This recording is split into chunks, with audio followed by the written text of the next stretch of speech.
السلام عليكم ورحمة الله وبركاته. أنا بتكلم النهاردة عن جريمة النصب، لكن أنا ما بتكلمش عن جريمة النصب كعقوبة، أنا بتكلم على الأحداث اللي انتشرت بين الناس النهاردة وجرائم النصب اللي انتشرت. يعني ممكن واحد ياخد منك فلوس على أساس إن هو يشغلها لك أو يدخلها في مشروع وينصب عليك فيها. الأصل فيك إنك بتكتب عقد معاه أو بتكتبه شيك أو بتكتبه وصال أمانة أو بتعمل أي حاجة تضمن لك حقك بمستند رسمي.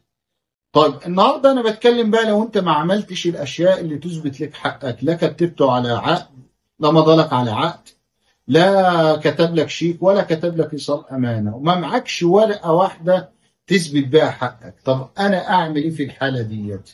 الحاله دي ليك كذا طريقه عشان تثبت حقك، لكن انا بفضل طريقتين ملهمش تالت.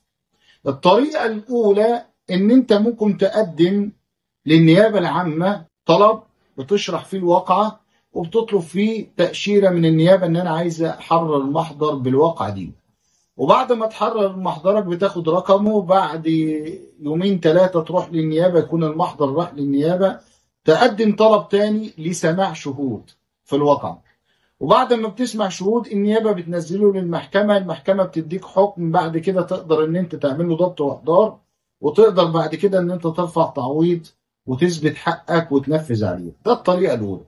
الطريقة الثانية ان انت تروح لمباحث الأموال العامة، تقدم بلاغ هناك، وبعدين تجيب شهود لسماع شهود في المباحث الأموال العامة، وبعدين تطلب تحريات المباحث الأموال العامة على الواقعة، وبالتالي هتروح الأوراق كاملة بالمستندات كاملة متكاملة للمحكمة. المحكمة تحكم برضو فيها عليه بالسجن، وبعد كده تقدر ان انت تعمله ضبط واحضار، وبعد كده ان انت تطلب تعويض.